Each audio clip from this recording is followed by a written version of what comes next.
The phone buzzed against the mahogany conference table just as I was about to sign the largest renewable energy deal in American corporate history. $3.2 billion. My hand froze above the signature line when I saw my boss's name flash across the screen. I almost didn't answer.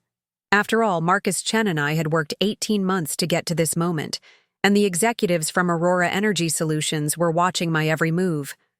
But something about the timing felt wrong. Dead wrong.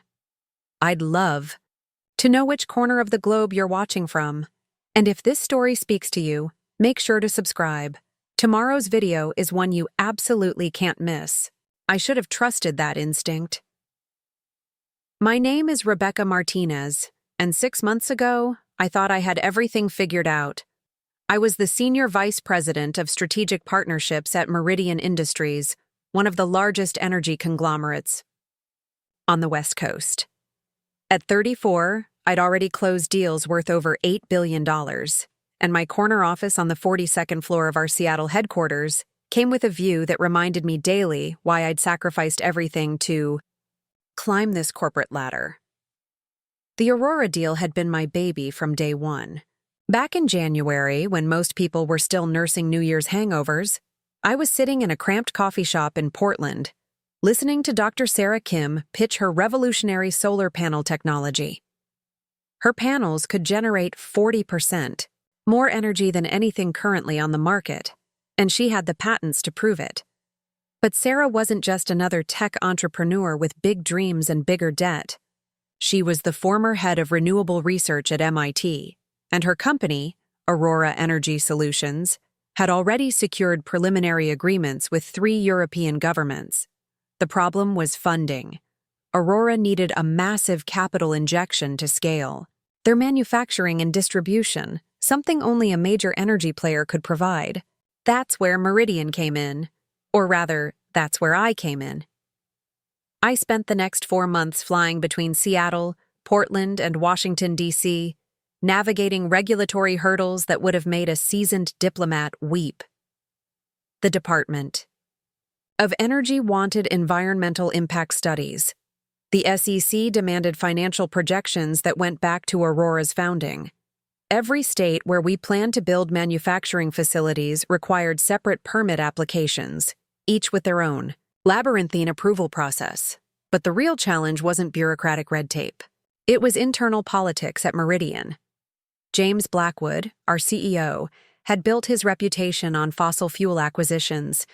The man had never met an oil field he wouldn't buy or a natural gas pipeline he wouldn't finance. When I first presented the Aurora opportunity to the executive board, James sat through my entire presentation with the expression of someone who'd bitten into a lemon. He questioned every projection, challenged every assumption, and ended the meeting by saying he'd think about it. That was James speak for absolutely not, but I can't say that in front of the other executives. My direct supervisor, Patricia Hoffman, was equally skeptical, but for different reasons. Patricia had been with Meridian for 12 years, and she'd earned her position as VP of Business Development by playing it safe. Renewable energy deals were risky, she argued. The technology sector was volatile. Aurora was too small, too unproven, too likely to fail spectacularly, and take Meridian's reputation down with it. Rebecca, she told me during one particularly heated discussion in her office, you're betting your career on solar panels? Do you understand what happens if this goes sideways? I understood perfectly. But I also understood something Patricia didn't.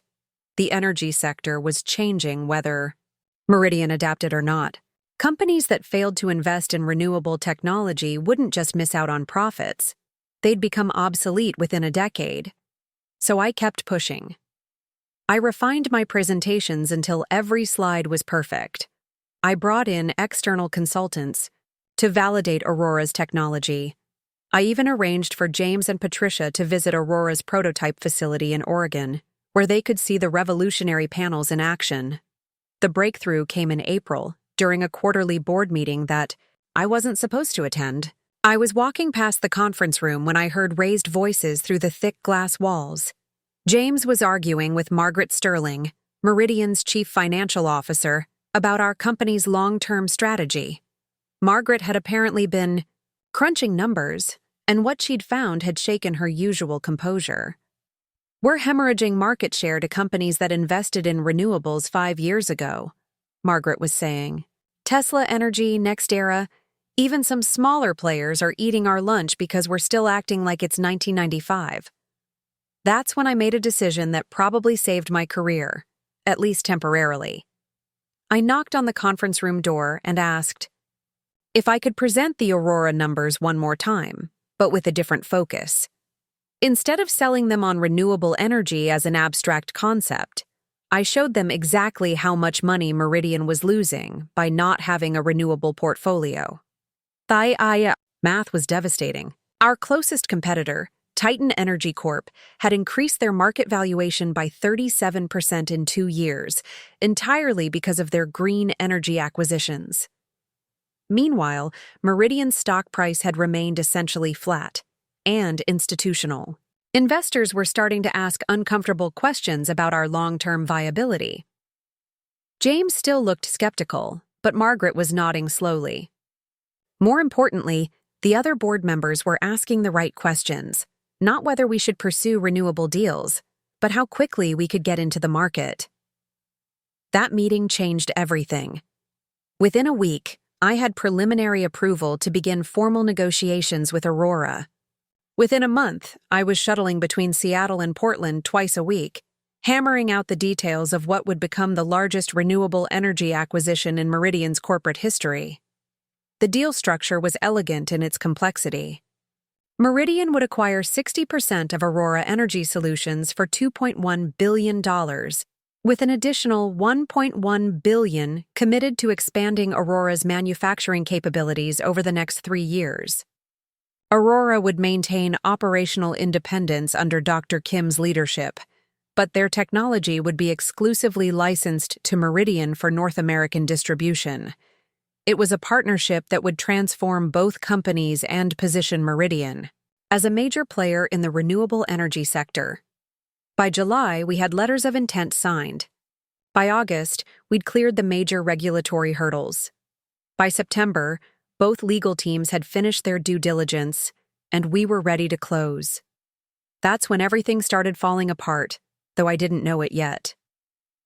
The first warning sign should have been Patricia's behavior during our final preparation meetings.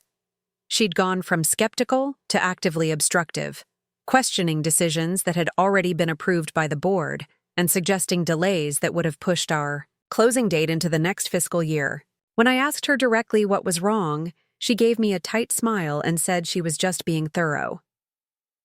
The second warning sign was more subtle. James had stopped attending our weekly progress meetings, delegating his participation to Patricia instead.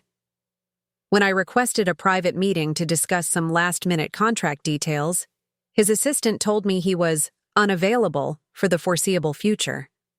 That was unusual. James might be difficult, but he wasn't one to avoid important conversations. The third warning sign was the most troubling: rumors.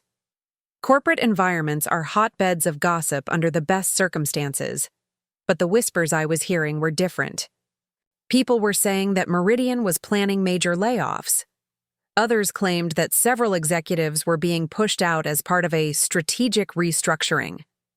The rumors were vague enough to be dismissed, but persistent enough to be worrying. Should have paid more attention to those signs. Instead, I was focused entirely on getting to the finish line. Dr. Kim and her team were flying in from Portland for the final signing ceremony. Margaret had arranged for a photographer to document the historic moment. The press release was already written, pending only the execution of the final contracts. Everything was perfect. Everything was ready. Everything was about to explode in my face. October 15th, the date is burned into my memory like a brand.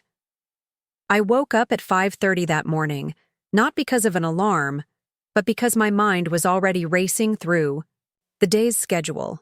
Final document review at 7. Conference call with Aurora's legal team at 9. Lunch with Dr. Kim and her executives at noon.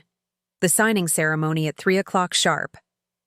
I'd chosen my lucky suit, a charcoal gray Armani that I'd worn to every major deal closing for the past 3 years. My apartment in downtown Seattle was immaculate, every surface cleared except for the 3 leather portfolios containing copies of every contract, addendum, and regulatory approval we'd need for the ceremony. The taxi ride to Meridian's headquarters took exactly 12 minutes, the same route I'd taken for 6 years. But that morning, everything felt different. The Seattle skyline looked sharper against the October sky. The early commuters seemed more purposeful. Even the usual traffic jam at Pike Street felt like a moment of anticipation rather than annoyance. I was living in the final hours before my life would change forever, though not in the way I expected. The morning meetings went flawlessly. Aurora's legal team confirmed that all international regulatory approvals were in place. The Department of Energy had signed off on our environmental compliance certificates. Even the most pessimistic members of our due diligence team couldn't find any remaining obstacles. Margaret Sterling stopped by my office around 10:30 with an unexpected gift. A bottle of Dom Perignon champagne with a note that read, "For closing the deal of the century." Coming from Margaret, who typically celebrated major victories with a firm handshake and a satisfied nod, this was practically a declaration of friendship. "You know," Margaret said, settling into the chair across from my desk, "when you first pitched this Aurora deal, I thought you were either brilliant or completely insane. And now?" she smiled. "I'm still not entirely sure, but I'm leaning toward brilliant. This deal is going to change everything for Meridian.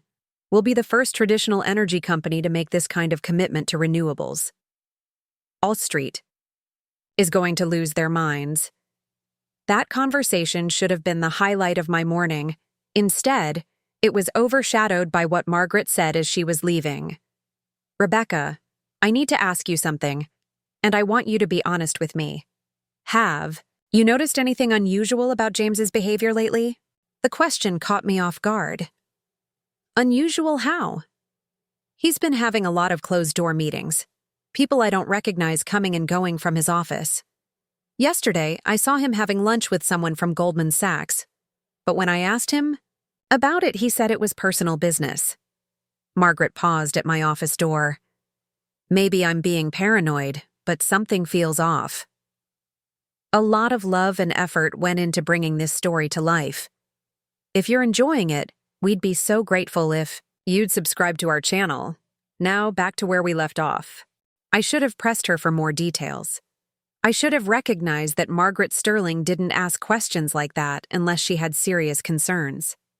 Instead, I was too focused on the Aurora deal to pay attention to corporate politics that seemed irrelevant to my immediate goals. "I'm sure it's nothing," I told her. "James has been supportive of the Aurora deal. Whatever he's working on, it's probably just routine business development."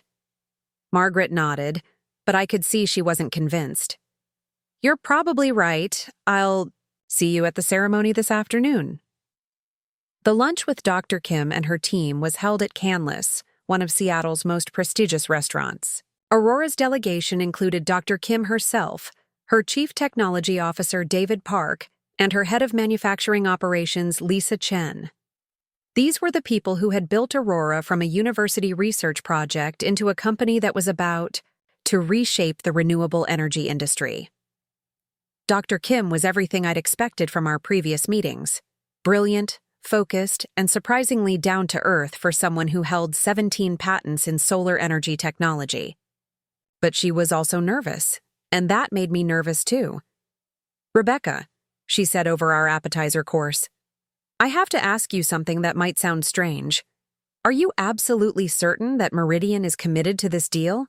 I mean, really committed?"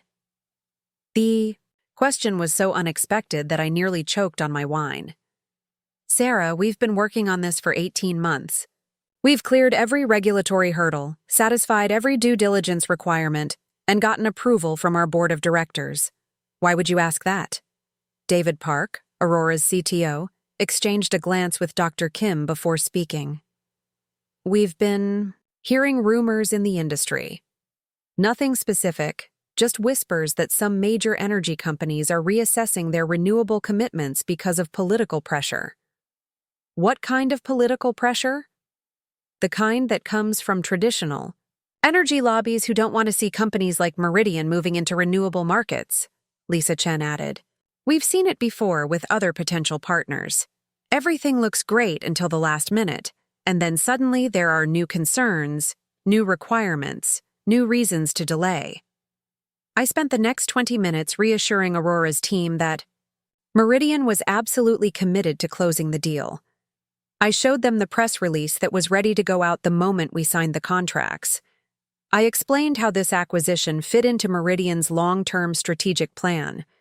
I even shared some of the positive feedback we'd received from institutional investors who were excited about Meridian's move into renewables.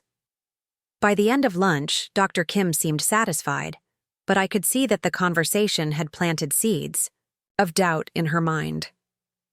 As we walked back to Meridian's headquarters, she pulled me aside. Rebecca, I want you to know that this deal means everything to Aurora. Not just financially, but for what we're trying to accomplish. We've turned down 3 other acquisition offers because we believed Meridian was the right partner. If something goes wrong today, nothing is going to go wrong, I assured her. In 2 hours, we'll be celebrating the biggest renewable energy deal in corporate history. The irony of that statement still makes me sick. The signing ceremony was scheduled to take place in Meridian's executive conference room on the 44th floor. The room had been set up like a small auditorium, with the signing table at the front and chairs arranged for the various executives, lawyers, and observers who would witness the historic moment. I arrived at the conference room at 2:30, 30 minutes before the scheduled start time. The contracts were laid out in perfect order, each page marked with colored tabs to indicate where signatures were required. The photographers Margaret had hired were setting up their equipment. The champagne was chilling in ice buckets along the back wall. Everything was perfect. Everything was ready. Dr. Kim and her team arrived at 2:45, followed by Margaret and several other Meridian executives. The lawyers from both sides were making final reviews of the contract language, comparing the execution copies against the master documents we'd been negotiating for months. At 2:55, I realized that James Blackwood hadn't arrived yet.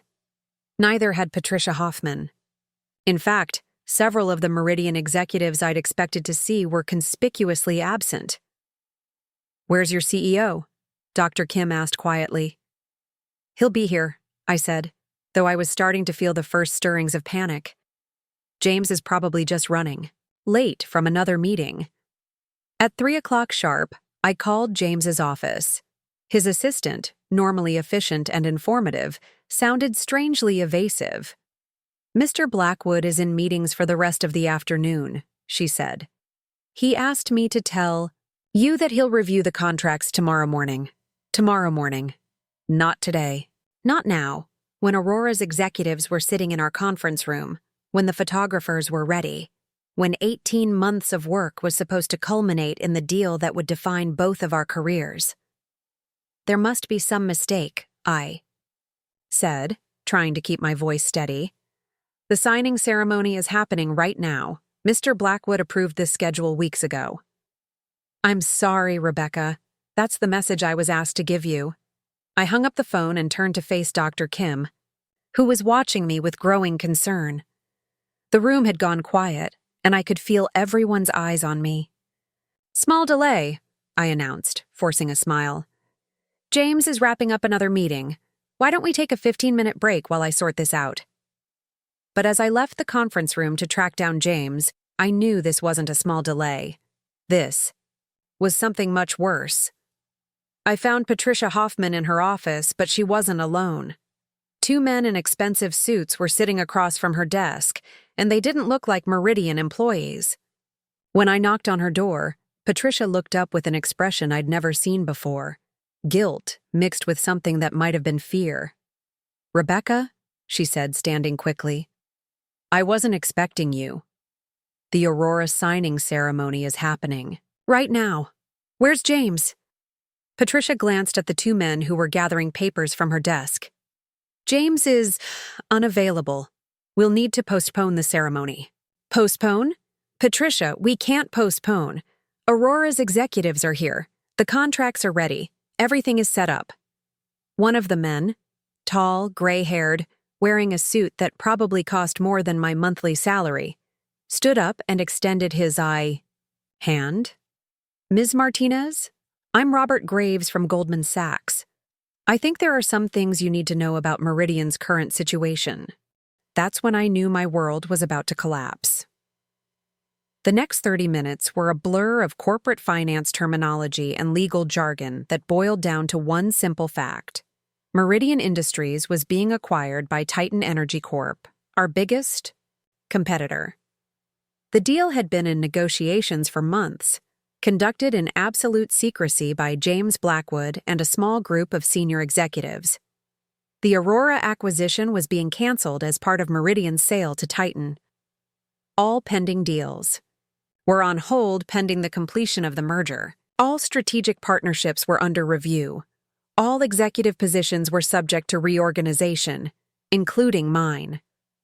This is insane, I said, staring at Robert Graves like he'd just told me the earth was flat. The Aurora deal is worth $3.2 billion. It's the biggest renewable energy acquisition in the industry. Why would Titan cancel it? Patricia looked uncomfortable, but it was Graves who answered. Titan Energy Corp has different strategic priorities than Meridian. They're more focused on traditional energy sources and existing market opportunities. Translation: Titan was an oil and gas company that had no interest in renewable energy. They were buying Meridian to acquire our drilling rights, our pipeline infrastructure, and our traditional energy assets. Aurora's revolutionary solar technology was worthless to them. What about the contracts? What about the regulatory approvals? What about the 18 months of work that went into this deal? All of that will be handled by Titan's legal team, Graves said smoothly. I'm sure they'll find an appropriate way to resolve any outstanding obligations. I left Patricia's office in a daze. The Aurora executives were still waiting in the conference room, and I had no idea what to tell them. How do you explain that 18 months of work had just been erased by a corporate merger that nobody saw coming? But as I walked back toward the conference room, my phone buzzed with a text message from a number I didn't recognize. Rebecca, tried calling but your line was busy. Check your voicemail. Important message from James. Patricia's assistant. I ducked into an empty office and dialed my voicemail. What I heard next would haunt me for months. Rebecca, this is James. I know you're probably in the middle of the Aurora signing right now, but there's been a change of plans. Meridian has been acquired by Titan Energy Corp., and your position is being eliminated as part of the organizational restructuring. Your access to company systems will be terminated at the end of business today, and security will escort you out of the building. HR will contact you next week about severance packages and transition arrangements. I'm sorry it had to end this way, but business is business. Good luck with your future endeavors. The message was timestamped at 2:47 p.m. James had fired me via voicemail 13 minutes before I was supposed to sign the biggest deal of my career. I stood in that empty office, staring at my phone, feeling like the floor had opened up beneath my feet. 18 months of work, $3.2 billion. The deal that was supposed to transform both companies and cement my reputation as one of the top dealmakers in the energy sector. Gone. But as I stood there, something else began to replace the shock and devastation. Something that felt like molten steel running through my veins. Rage. James Blackwood had fired me via voicemail while I was trying to close the deal that would have saved Meridian's future. He'd sold the company to our biggest competitor without telling the people who had worked hardest to build its value. He'd destroyed 18 months of work with a 30-second voicemail message. That's when I realized something that would change everything.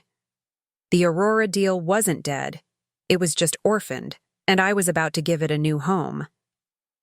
The first thing I did after listening to James's voicemail was walk back into that conference room and face Dr. Kim. She took one look at my expression and knew something catastrophic had happened. "The deal's off, isn't it?" she said quietly. I nodded, unable to trust my voice. The photographers were still setting up their equipment. The champagne was still chilling. The contracts were still laid out on the table, waiting for signatures. That would never come. "What happened?" David Park asked, his face pale. I told them everything. The secret acquisition by Titan Energy Corp., James's cowardly voicemail, the fact that I'd just been fired while trying to close a deal that would have revolutionized both our companies. By the time I finished explaining, Dr. Kim was staring at the conference table like it had personally betrayed her. 18 months, she said finally. 18 months of work, and they kill it with a voicemail message. "Sarah, I'm so sorry. I had no idea this was coming." She looked up at me with an expression I couldn't quite read. "Rebecca, can I ask you something? Are you still employed by Meridian right now, at this exact moment?" The question caught me off guard. Technically, yes. My access doesn't get terminated until end of business today. And the Aurora contracts? Are they still valid until someone officially cancels them? I thought about it. The merger with Titan wouldn't be complete for weeks, maybe months. Until then, Meridian was still an independent company, and I was still its senior vice president of strategic partnerships. The contracts we'd negotiated were still legally binding unless specifically voided by authorized personnel. "The contracts are still valid," I said slowly, beginning to understand where she was going with this. Dr. Kim smiled for the first time since entering the conference room. "Then we're not dead yet." What happened next was the most audacious corporate maneuver I've ever been part of, and I was the one who orchestrated it. I sent Aurora's team back to their hotel with instructions to wait for my call. Then I made 3 phone calls that would change everything. The first was to my contact at the Securities and Exchange Commission, a woman named Jennifer Walsh, who had overseen the regulatory approval process for the Aurora deal. "Jennifer, it's Rebecca Martinez from Meridian. I need to ask you a hypothetical question about corporate acquisitions and pending deals." "Sure, Rebecca. What's on your mind?" "If Company A has a binding agreement to acquire Company B, and Company A gets acquired by Company C before the deal closes, what happens to the original agreement?" Jennifer was quiet for a moment. "Well, that depends on several factors. Are we talking about a specific situation? Maybe. Hypothetically. Hypothetically, if Company A still exists as a legal entity and the original agreement doesn't contain specific clauses about changes in ownership, then Company A would still be obligated to honor the agreement until it's formally canceled or modified. And if someone with authorization from Company A decided to complete the deal before the acquisition was finalized, that would be perfectly legal, assuming they followed all the proper procedures. The second call was to Marcus Chen, the lawyer, who had spent the last 6 months working on Aurora's side of the deal. Marcus was more than just Aurora's legal counsel. He was a former mergers and acquisitions specialist who understood corporate law better than anyone I knew. "Marcus, I need your honest legal opinion about something. If I were to complete the Aurora acquisition today before Meridian's sale to Titan is finalized, would that be legal?" "Rebecca, what exactly are you thinking?" "I'm thinking that James Blackwood just made the biggest mistake of his career, and I want to make sure he pays for it." Marcus was quiet for a long moment. "The contracts are still valid. Meridian still exists as an independent entity. You still have signatory authority on deals under $5 billion. Technically, yes, you could complete the acquisition. But Titan isn't going to be happy about inheriting a $3.2 billion obligation they didn't want. They'll probably try to challenge the deal in court. Let them try. By the time they get to court, Aurora will be owned by someone else entirely." That's when I made the third phone call, the one that would turn my act of defiance into the perfect revenge. I called Victoria Sterling, Margaret's younger sister and the CEO of Sterling Dynamics, one of the fastest-growing energy companies on the East Coast. Victoria and I had met at industry conferences over the years, and I knew she'd been looking for opportunities to expand into renewable energy.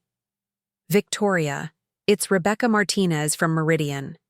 Do you have a few minutes to discuss a business opportunity that could change your company forever? Within 4 hours, I had restructured the entire Aurora deal. Instead of Meridian acquiring Aurora Energy Solutions, Sterling Dynamics would purchase Aurora for the same $3.2 billion, using a financing structure that I helped design. Aurora would get the capital injection they needed.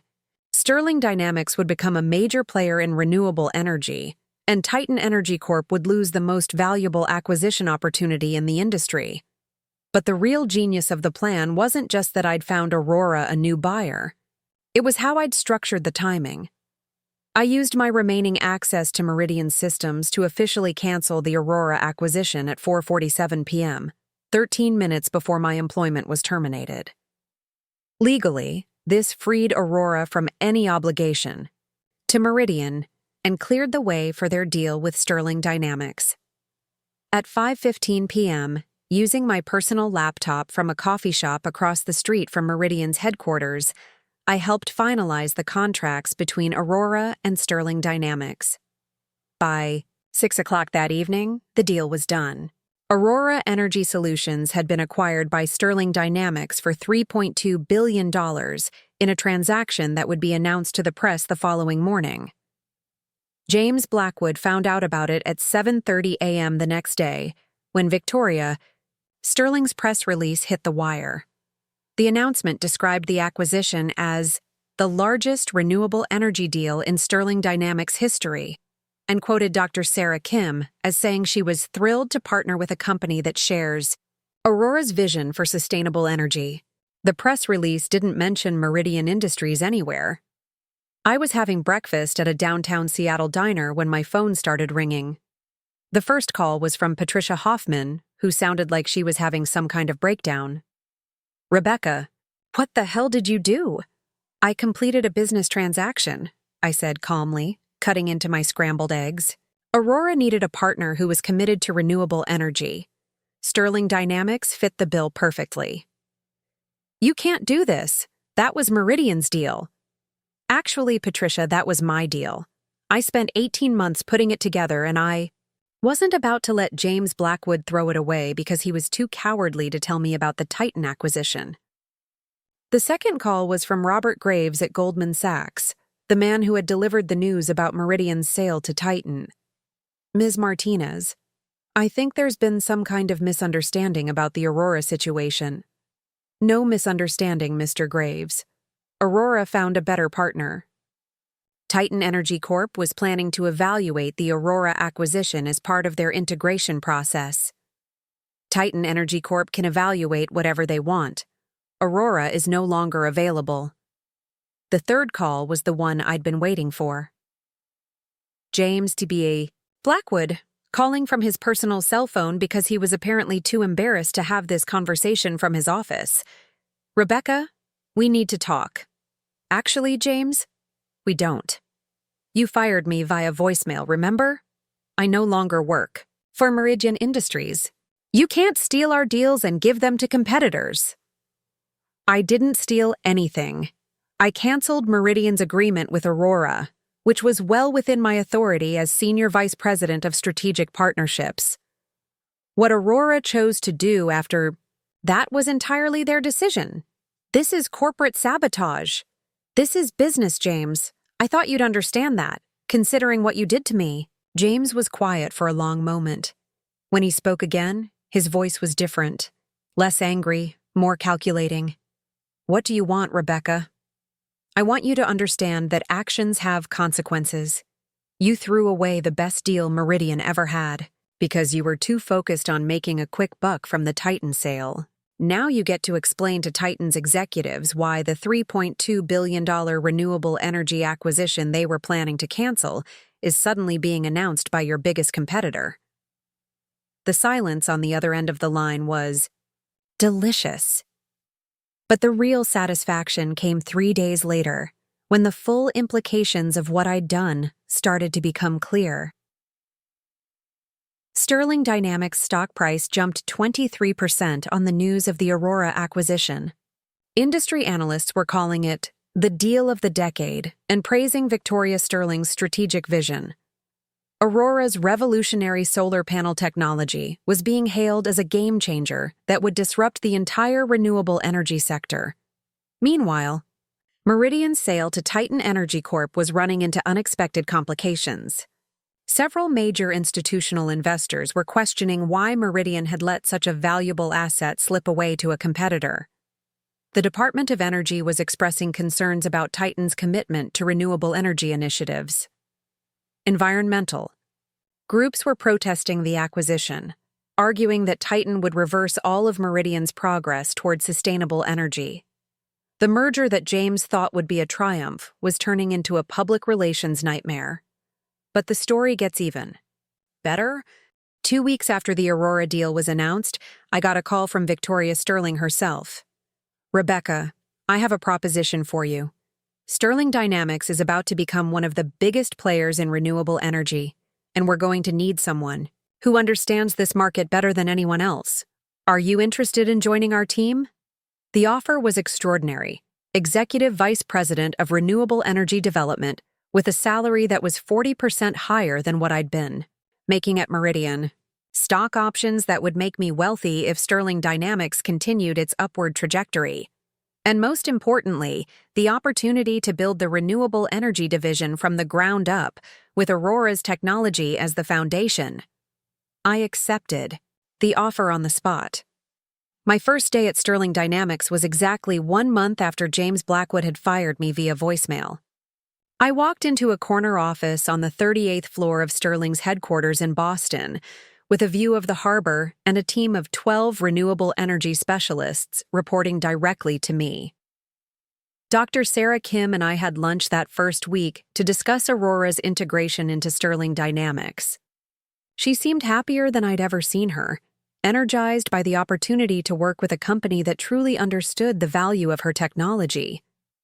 "Rebecca," she said over dessert, "I have to ask you something. Did you plan all of this from the beginning?" "Plan what?" "The way everything worked out. Meridian losing the deal, Sterling Dynamics getting Aurora, you ending up in the perfect position to oversee the integration. It's almost too perfect to be coincidental." I smiled. "Sarah, sometimes the best plans are the ones that write themselves. All I did was recognize an opportunity and act on it. That wasn't entirely true, of course. What I'd done required precise timing, detailed knowledge of corporate law, and the kind of network of contacts that takes years to build. But Sarah didn't need to know about the dozens of phone calls I'd made, the legal research I'd conducted, or the careful choreography required to pull off the deal without violating any regulations. What mattered was the result.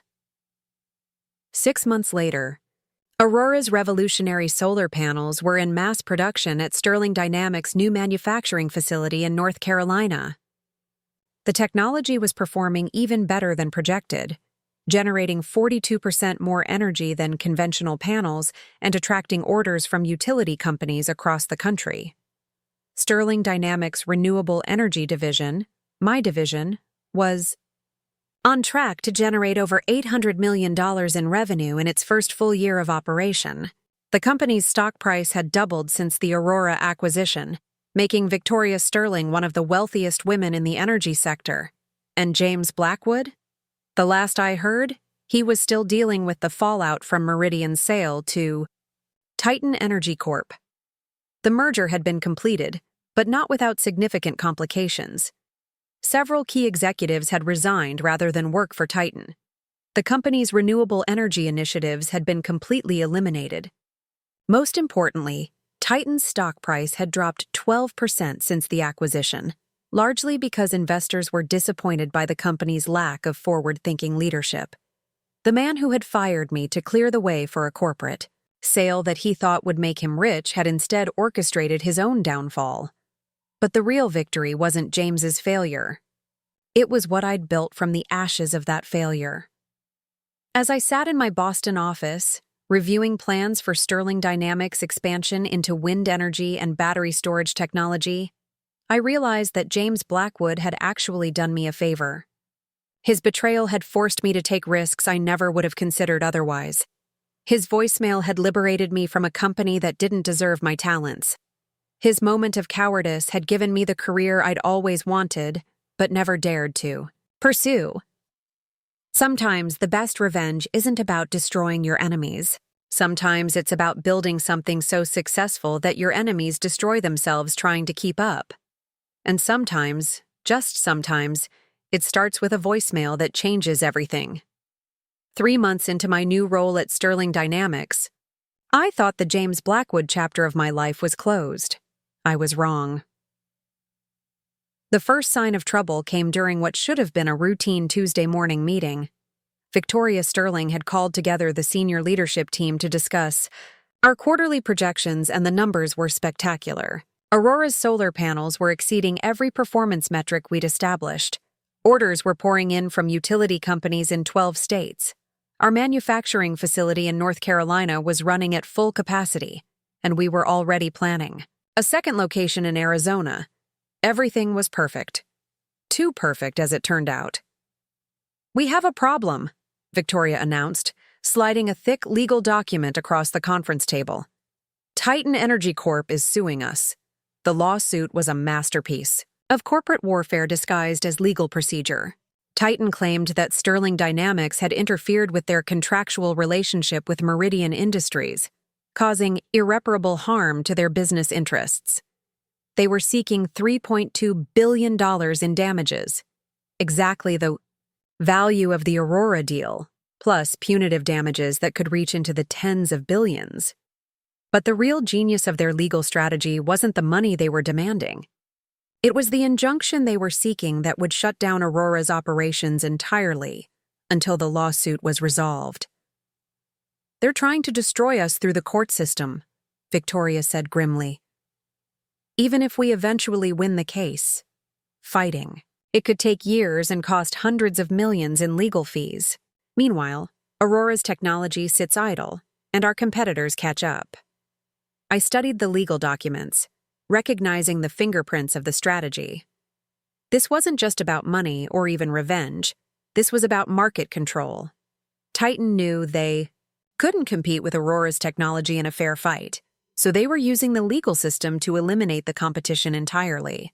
"There's something else," Victoria continued. "The lawsuit names you personally, Rebecca. They're claiming you committed corporate espionage and breached your fiduciary duty to Meridian. The personal lawsuit was clearly designed to intimidate me. If Titan won, I could face criminal charges, professional sanctions that would end my career, and financial ruin that would make my Sterling Dynamics salary irrelevant." James Blackwood wasn't just fighting back. He was trying to destroy me completely. But two could play that game. The next morning, I was on a plane to Washington, D.C., armed with 18 months of documentation that told a very different story than the one Titan was presenting to the courts. First stop was the office of Senator Amanda Hayes, the chair of the Senate Committee on Energy and Natural Resources. Senator Hayes had been one of the most vocal supporters of renewable energy initiatives, and she'd been following the Aurora deal closely since its announcement. "Ms. Martinez," she said, welcoming me into her office. "I have to say, the Aurora acquisition has been one of the most impressive developments in renewable energy that I've seen in years. What brings you to Washington?" I explained the lawsuit, the injunction request, and Titan's attempt to shut down Aurora's operations. But, more importantly, I explained the broader context that the legal documents didn't capture. "Senator, what Titan is really trying to do is eliminate competition in the renewable energy sector. They know they can't match Aurora's technology, so they're using the court system to prevent anyone else from bringing it to market." Senator Hayes leaned back in her chair, clearly intrigued. "That's a serious allegation, Ms. Martinez. Do you have evidence to support it?" I did. Lots of it. Over the next 2 hours, I walked Senator Hayes through 18 months of emails, meeting, notes, and internal documents that painted a clear picture of corporate misconduct. I showed her emails from James Blackwood expressing hostility toward renewable energy initiatives. I provided documentation of Meridian's secret negotiations with Titan that had been conducted without board approval. Most importantly, I demonstrated how Titan's acquisition of Meridian was part of a broader strategy to control renewable energy development by buying up potential competitors and shutting down their clean energy projects. This is exactly the kind of anti-competitive behavior that my committee was established to prevent, Senator Hayes said after reviewing the documents. Ms. Martinez, would you be willing to testify before Congress about these practices? That question changed everything. 3 weeks later, I was sitting at a witness table in the Hart Senate office building, facing a panel of senators and a gallery, packed with reporters, industry executives, and environmental activists. The hearing was officially titled Anti-Competitive Practices in the Energy Sector, but everyone knew it was really about the Aurora deal and Titan's attempt to destroy Sterling Dynamics. Senator Hayes opened the hearing with a statement that set the tone for everything that followed. We are here today to examine whether certain energy companies are using litigation and market manipulation to prevent competition and innovation in renewable energy. The American people deserve to know if corporate interests are blocking technologies that could reduce energy costs and protect our environment. James Blackwood was scheduled to testify after me, along with Titan's CEO, Richard Stone. But first, I had the opportunity to tell my story to a national audience. I started with the Aurora deal itself, how I'd discovered Dr. Kim's revolutionary technology, the 18 months of work required to navigate regulatory approval, and the potential impact of solar panels that could generate 40% more energy than existing technology. Then I explained what had happened on October 15th. The secret corporate merger, the canceled signing ceremony, and the voicemail that had fired me while I was trying to complete the biggest renewable energy deal in corporate history. But the most damaging testimony came when I described Titan's current legal strategy. Senators, Titan Energy Corp isn't just suing Sterling Dynamics for money. They're seeking an injunction that would shut down Aurora's manufacturing operations and prevent these revolutionary solar panels from reaching the market. This technology could reduce energy costs for millions of Americans and significantly decrease our carbon emissions. Titan is using the court system to block that progress because they can't compete with superior technology. The questioning from the senators was intense but largely supportive. Senator Hayes asked me to explain the technical advantages of Aurora's solar panels. Senator Robert Kim from California wanted to know how many jobs the Aurora manufacturing facility had created. Senator Maria Rodriguez from Texas pressed me for details about Titan's anti-competitive practices, but the most devastating moment came when Senator Hayes asked me to read James Blackwood's voicemail message aloud. Ms. Martinez, you've testified that you were fired via voicemail while attempting to close the Aurora deal. Could you share the exact content of that message with the committee? I had prepared for this moment, but it was still difficult to relive that betrayal in front of a national audience. The message said, "Rebecca, this is James. I know you're probably in the middle of the Aurora signing right now, but there's been a change of plans. Meridian has been acquired by Titan Energy Corp., and your position is being eliminated as part of the organizational restructuring. Your access to company systems will be terminated at the end of business today, and security will escort you out of the building. HR will contact you next week about severance packages and transition arrangements. I'm sorry it had to end this way, but business is business. Good luck with your future endeavors." The silence in the hearing room was deafening. Several senators looked genuinely shocked by the callousness of the message. When James took the witness table an hour later, he faced a panel of senators who were clearly skeptical of his version of events. His testimony was a masterclass in corporate doublespeak, lots of talk about strategic realignments and maximizing shareholder value, but no real explanation for why he had destroyed the Aurora deal or fired me via voicemail. Senator Hayes wasn't having any of it. "Mr. Blackwood, Ms. Martinez has testified that you fired her via voicemail while she was in the process of closing a $3.2 billion renewable energy deal. Is that accurate? Senator, the timing was unfortunate, but business decisions sometimes require difficult choices. Mr. Blackwood, that's not what I asked.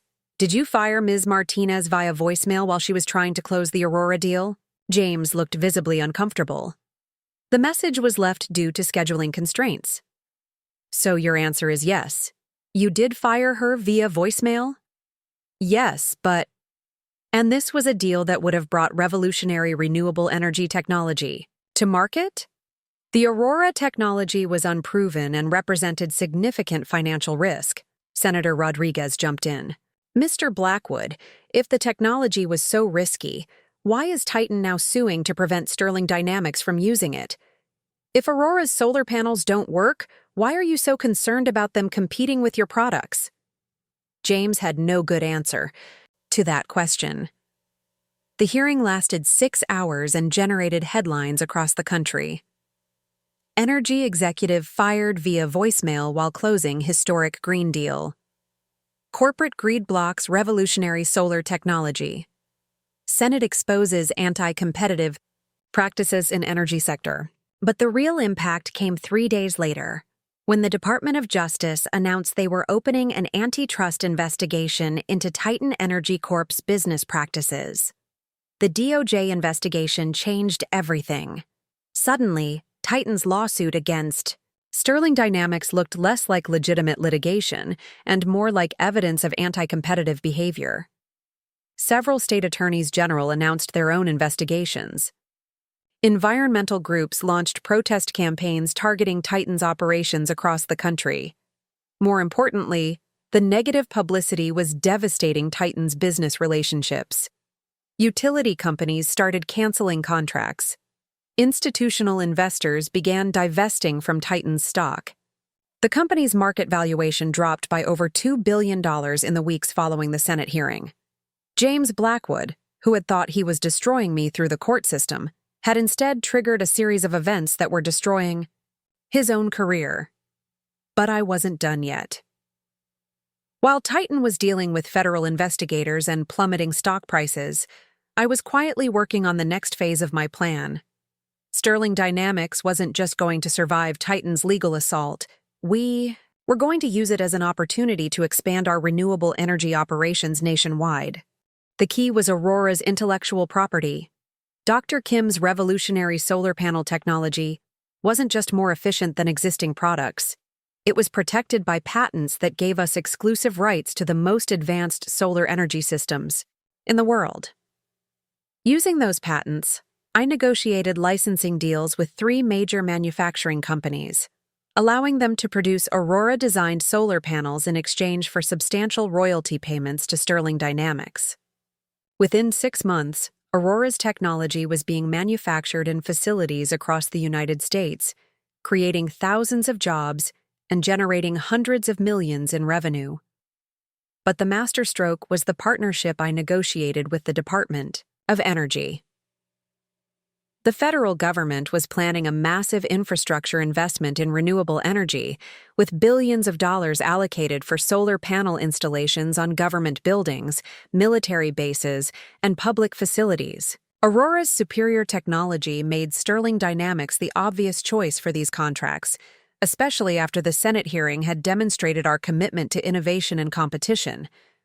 The DOE contracts were worth over $4 billion, spread across 5 years. More than the original Aurora acquisition deal, and guaranteed by the full faith and credit of the United States government. James Blackwood had fired me to make way for a corporate merger that he thought would make him rich. Instead, his betrayal had led to the creation of a renewable energy empire that dwarfed anything Meridian or Titan had ever achieved. The irony was delicious, but the satisfaction was even better. 1 year after that voicemail message changed my life. I was standing on the roof of Sterling Dynamics' new headquarters in Boston, watching the installation of Aurora's latest solar panel arrays. The building would be completely energy independent within a month. powered entirely by technology that James Blackwood had thrown away. Victoria Sterling joined me on the roof as the sun was setting over the harbor. "Rebecca, I have some news. I think you'll find interesting. Titan Energy Corp's stock price hit a new low today. They're down 67% from their peak, and there are rumors that Richard Stone is being forced out as CEO. And James? James Blackwood was quietly let go 3 months ago. Apparently, the board decided he was a liability after the Senate hearing. Last I heard, he was working as a consultant for a small oil company in Oklahoma. I watched the solar panels gleaming in the afternoon sun, converting free energy from the sky into electricity that would power thousands of homes and businesses.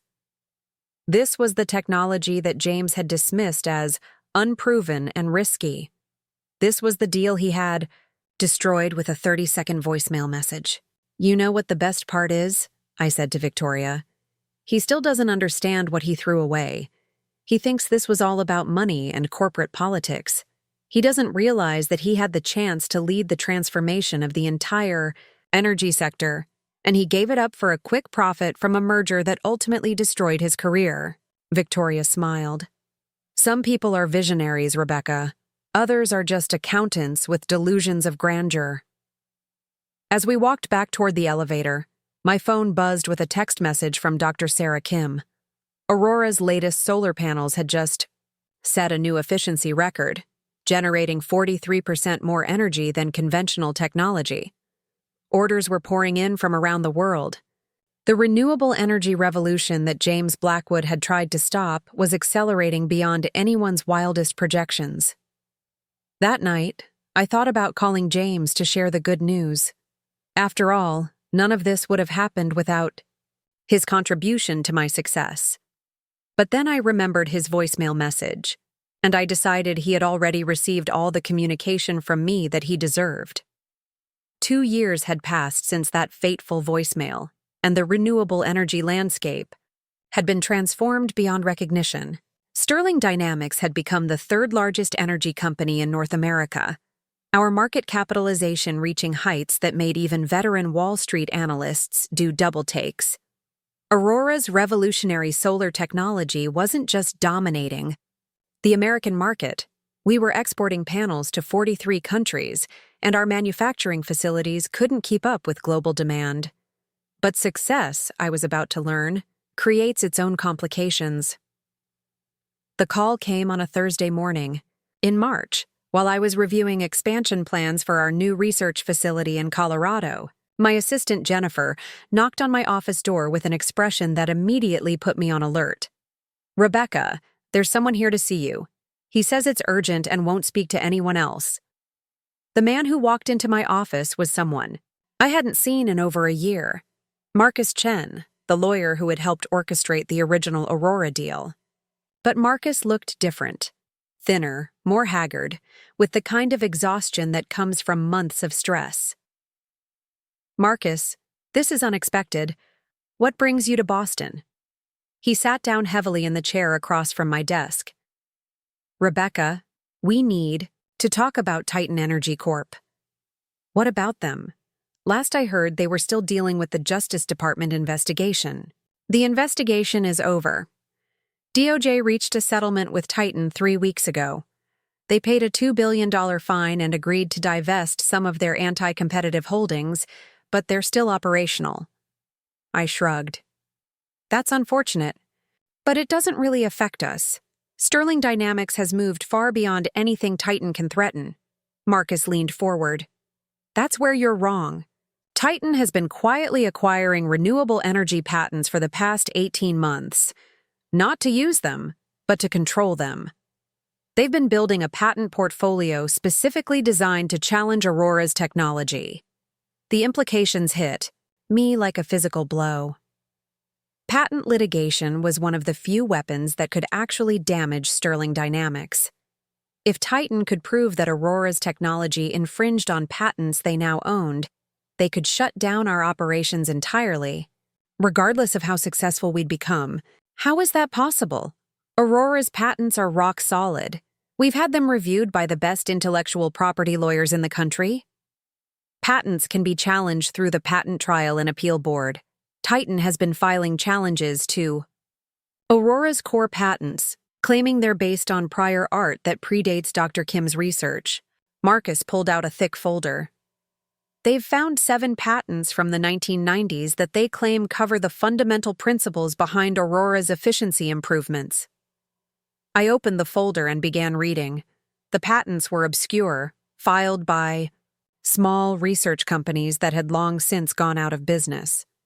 But Titan's legal team had crafted arguments suggesting that Aurora's breakthrough technology was actually based on decades-old research that had never been properly commercialized. "This is ridiculous," I said. "These patents are completely unrelated to Aurora's technology." "Ridiculous, yes, but legally viable. Patent law is notoriously complex, and Titan has hired the best IP litigation firm in the country. They're not trying to prove their case is right. They're trying to create enough doubt to invalidate Aurora's patents." The strategy was brilliant in its simplicity. Titan couldn't compete with Aurora's technology, so they were trying to destroy our legal right to use it. If they succeeded, Aurora's solar panels would become generic technology that anyone could manufacture, eliminating our competitive advantage and potentially exposing us to years of counter-litigation. "There's more," Marcus continued. "Titan has been approaching our major customers with threats of patent litigation. They're claiming that anyone who uses Aurora's technology could be sued for patent infringement. 3 utility companies have already canceled their contracts with us. This was corporate warfare at its most sophisticated level. Titan was using the complexity of patent law to create uncertainty about Aurora's technology, then leveraging that uncertainty to destroy our business relationships." "Marcus, why are you telling me this? Aurora isn't your client anymore." He looked uncomfortable. "Because there's something else you need to know. Titan has approached me about serving as an expert witness in their patent challenges. They want me to testify that Aurora's technology isn't as revolutionary as we've claimed. Are you going to do it?" "That depends on you." The conversation that followed was one of the most difficult I'd ever had. Marcus explained that Titan had offered him a consulting contract worth over $2 million to challenge Aurora's patents. For a lawyer whose practice had been struggling since the energy sector consolidation, it was an offer that could secure his financial future. But Marcus was also offering me something else: inside information about Titan's legal strategy and a chance to mount a defense before their challenges became public. "I owe you this much," he said. "The Aurora deal made my career, even if it also complicated it. If you can find a way to counter Titan's strategy, I'll turn down their offer and help you fight the patent challenges." That conversation set in motion the most complex legal and business maneuver of my career. The first step was assembling a team of patent experts who could analyze Titan's challenges and develop counter-arguments. But as I dove deeper into the patent landscape, I realized that defending Aurora's existing patents wasn't enough. We needed to go on the offensive. I called Dr. Sarah Kim and asked her to fly to Boston immediately. When she arrived the next day, I presented her with a proposal that would either secure Aurora's future or destroy it completely. "Sarah, I need you to accelerate your research timeline. How quickly could you develop the next generation of Aurora's technology? The next generation? Rebecca, our current panels are already the most efficient on the market. The next breakthrough might take years of research. We don't have years. Titan is trying to invalidate our current patents. If we're going to survive this attack, we need technology that's so far ahead of anything they can challenge that their legal strategy becomes irrelevant." What followed were 6 months of the most intensive research and development effort in renewable energy history. Using Sterling Dynamics resources and my connections throughout the industry, we assembled a team of 50 scientists and engineers working around the clock to push Aurora's technology beyond its current limits. The breakthrough came from an unexpected source. Dr. Emily Watson, a materials scientist we'd recruited from Stanford, discovered that combining Aurora's existing technology with a new type of nanomaterial could increase efficiency by another 20%. The new panels wouldn't just be better than conventional solar technology, they'd be better than Aurora's current products. But more importantly, the new technology was based on research that was completely separate from anything Titan could challenge. We filed 17 new patents covering every aspect of the improved solar panels, creating an intellectual property fortress that would be virtually impossible to attack. The launch of Aurora's Generation 2 solar panels was scheduled for December, exactly 2 years after James Blackwood's voicemail had changed my life. But before we could announce the new technology, Titan made their move. On a cold Monday morning in November, Titan Energy Corp filed formal patent infringement lawsuits against Sterling Dynamics, Aurora Energy Solutions, and 12 of our major customers. The lawsuits sought to shut down all sales of Aurora's solar panels and claimed damages of over $8 billion. The financial markets reacted predictably. Sterling Dynamics' stock price dropped 30% in the first day of trading. Aurora's manufacturing facilities were forced to halt production pending the outcome of the litigation. 3 more utility companies canceled their contracts, citing concerns about legal liability. James Blackwood, who had been quietly working as a consultant since his firing from Titan, suddenly reappeared in the media as a renewable energy expert, explaining why Aurora's technology had always been legally questionable. For 48 hours, it looked like Titan had finally found a way to destroy the success they'd been unable to compete with. Then, we held our press conference. The announcement of Aurora's Generation 2 technology was carried live on 3 major financial networks and streamed to an audience of over 2 million viewers. Dr. Kim presented the technical specifications while I explained the business implications. The new solar panels were 60% more efficient than conventional technology and 20% better than Aurora's current products.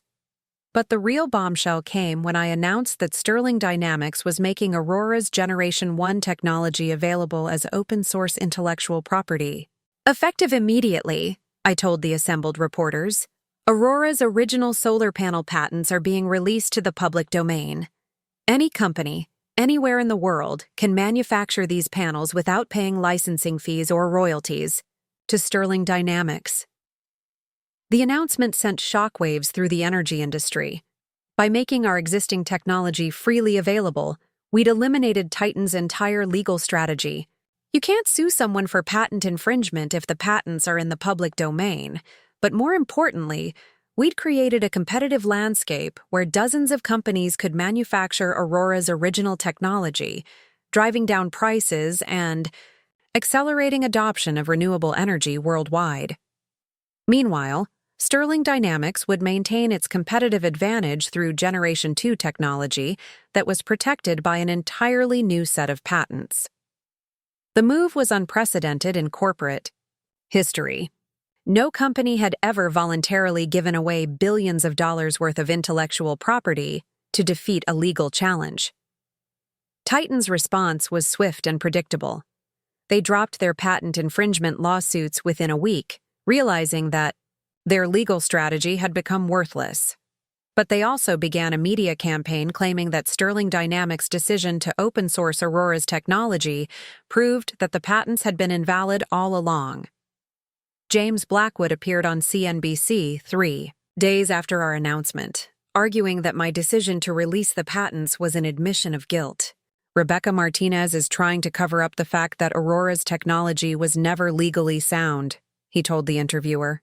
This is a desperate move by a company that knows it's about to lose in court. I was watching the interview from my office when Victoria Sterling called. Rebecca, are you seeing this? Unfortunately, yes. Do you want to respond?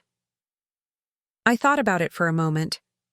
James Blackwood was once again trying to control the narrative, to position himself as the victim of my success rather than the architect of his own failure.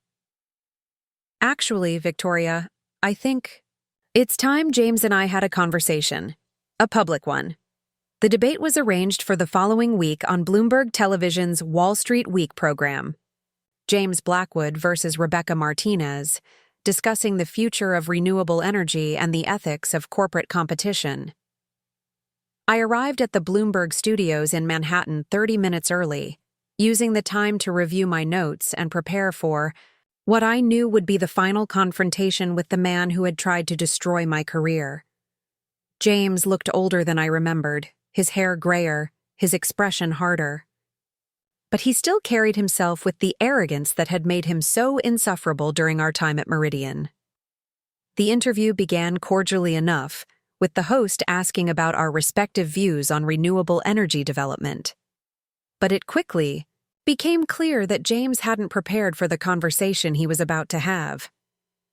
"Mr. Blackwood," I said during the first commercial break, "are you really going to sit there and criticize Aurora's patents when you threw away the entire deal via a voicemail message?" When we came back on air, the gloves were off. "Ms. Martinez," James said, "you seem to forget that business decisions are made based on comprehensive analysis, not emotional attachments to particular technologies." "Comprehensive analysis?" "James, you fired me via voicemail while I was sitting in a conference room with Aurora's executives, about to sign a $3.2 billion deal. What kind of comprehensive analysis involves destroying 18 months of work with a 30-second phone message?" The host tried to moderate, but the confrontation had taken on a life of its own. "The Aurora deal was risky and unproven," James insisted.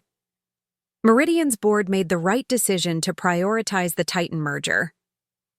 "And how did that work out for Meridian's shareholders? Your company was worth $12 billion when you sold it to Titan. Sterling Dynamics is now worth over $20 billion, built on the foundation of the deal you threw away." James's composure finally cracked. "You stole that deal. You had no right to give Aurora to a competitor." "I had every right. I was Senior Vice President of Strategic Partnerships, and I used my authority to cancel a deal that was being destroyed. By corporate cowardice, Aurora found a better partner, and the results speak for themselves." The interview lasted 30 minutes, but the damage was done in the first 10. James Blackwood, the man who had fired me via voicemail, had just demonstrated on national television that he still didn't understand the magnitude of his mistake. The clip went viral within hours. "Energy executive admits to firing employee via voicemail" became the top trending topic on social media.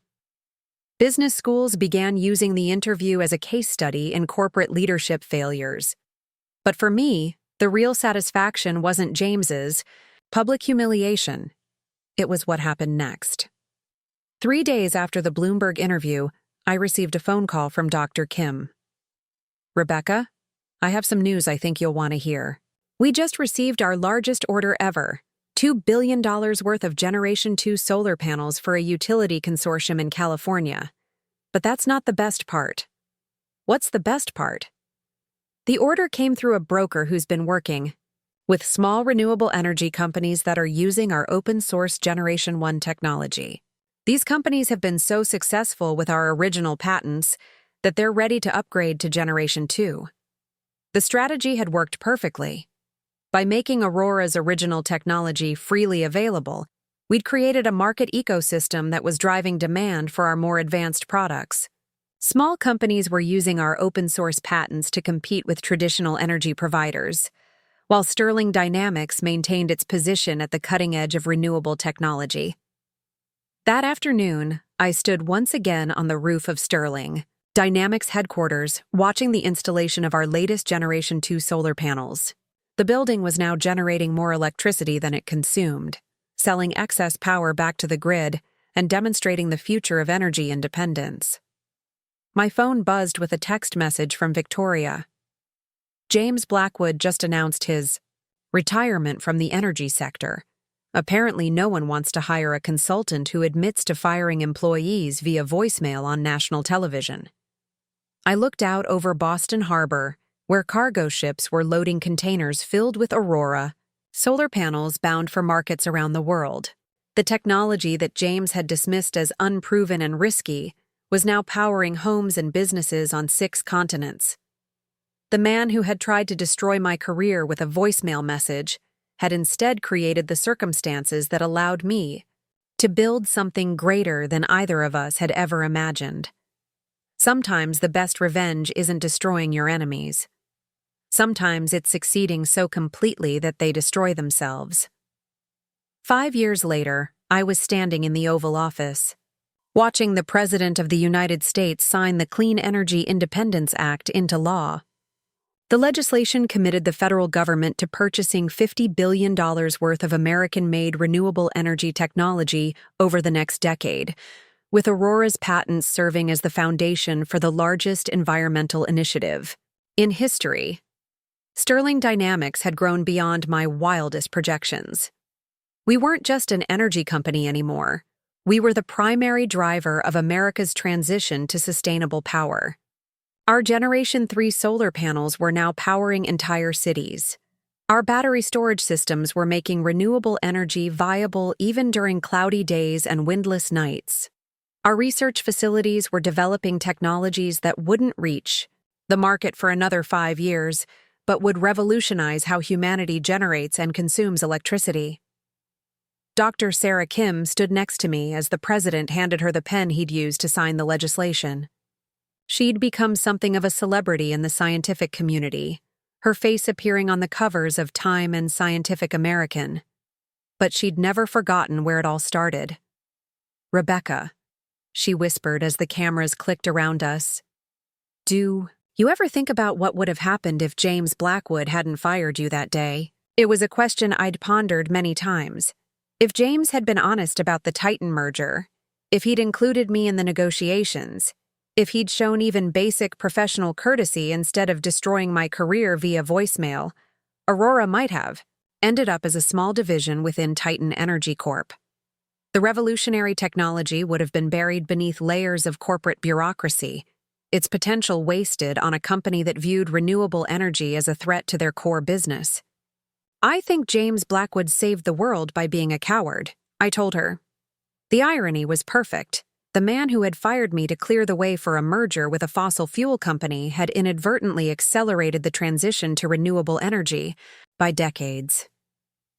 His moment of corporate betrayal had unleashed forces that transformed not just the energy sector, but the entire global economy. After the White House ceremony, I flew back to Boston for a board meeting that would have seemed impossible 5 years earlier. Sterling Dynamics was announcing our expansion into space-based solar collection, a project that would place massive solar arrays in orbit to beam clean energy back to Earth. The technology was still experimental, but our partnerships with NASA and SpaceX had convinced even the most skeptical investors that we were serious about pushing the boundaries of what renewable energy could accomplish. But the most satisfying moment of that day came when Victoria Sterling pulled me aside after the board meeting.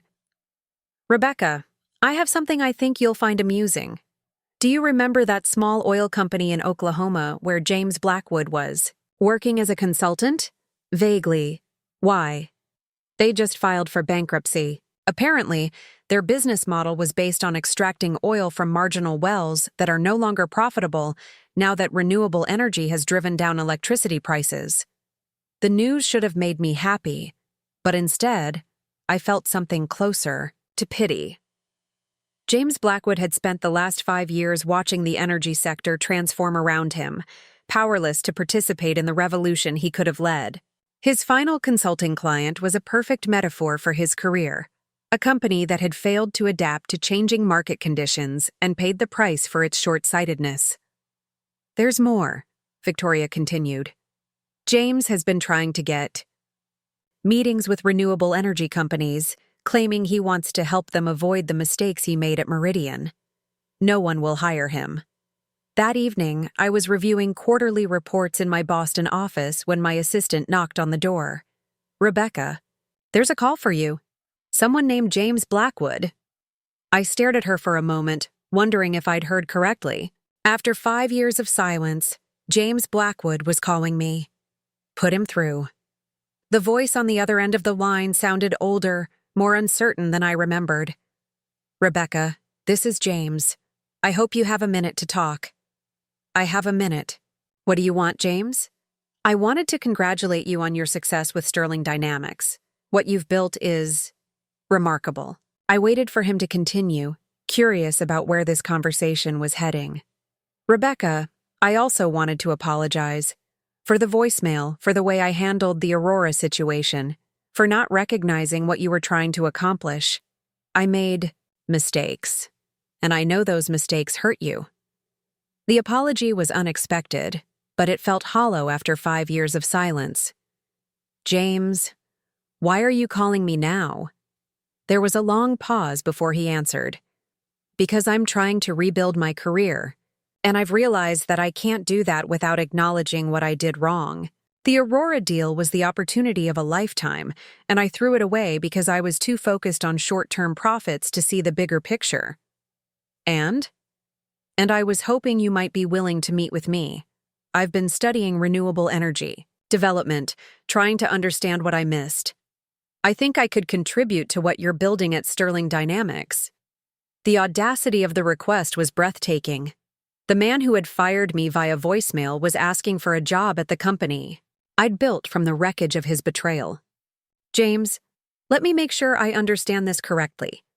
You're calling to ask if I'll hire you to work at Sterling Dynamics? I know it sounds presumptuous, but I have experience in energy sector management, and I've learned from my mistakes. I could be valuable to your organization. I thought about all the ways I could respond to his request. I could hang up on him, giving him a taste of the dismissive treatment he'd shown me. I could lecture him about professional courtesy and the consequences of corporate betrayal. I could offer him a low-level position just to watch him struggle with the humiliation. Instead, I chose a different approach.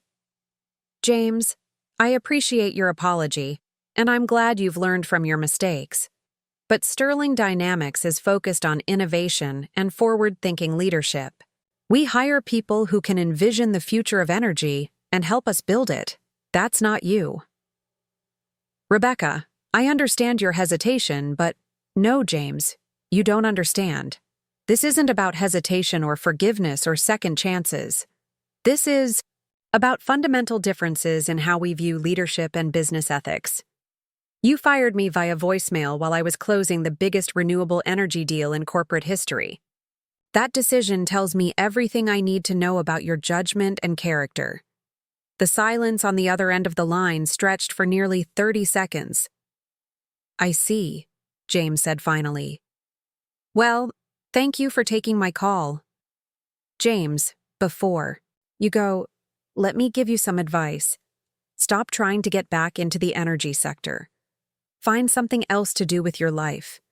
The world has moved on without you, and it's better off for it. I hung up the phone and returned to my quarterly reports, but I couldn't concentrate on the numbers. James Blackwood's call had reminded me of something I'd been too busy to fully appreciate: the magnitude of what had been accomplished in the 5 years since his voicemail changed my life. The next morning, I drove to Cambridge to visit Aurora's original research facility, the small laboratory where Dr. Kim had first developed the technology that revolutionized renewable energy. The building was now a museum, preserved as a monument to scientific innovation and entrepreneurial courage.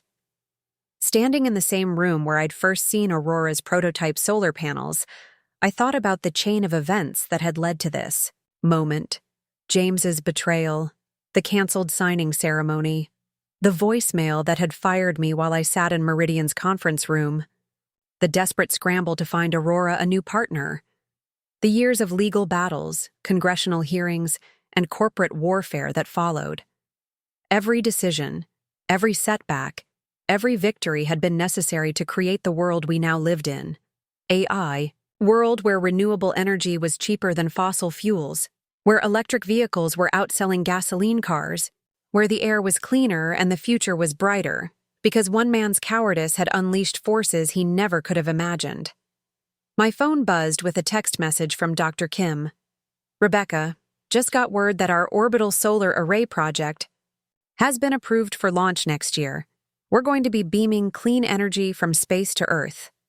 Not bad for technology that was once considered unproven and risky. I smiled. remembering James's dismissive words from that board meeting. So many years ago, he'd been wrong about everything: the viability of renewable energy, the potential of Aurora's technology, the wisdom of the merger with Titan Energy Corp. But most importantly, he'd been wrong about me. As I left the museum and walked back to my car, I realized that James Blackwood's voicemail hadn't just changed my life. It had changed the world. And that was the best revenge of all. Looking for more? We've got 2 amazing stories ready for you right on screen. If this one touched you, these are absolutely worth your time. Click to watch them now. And hey, subscribe and hit that bell to never miss our latest uploads.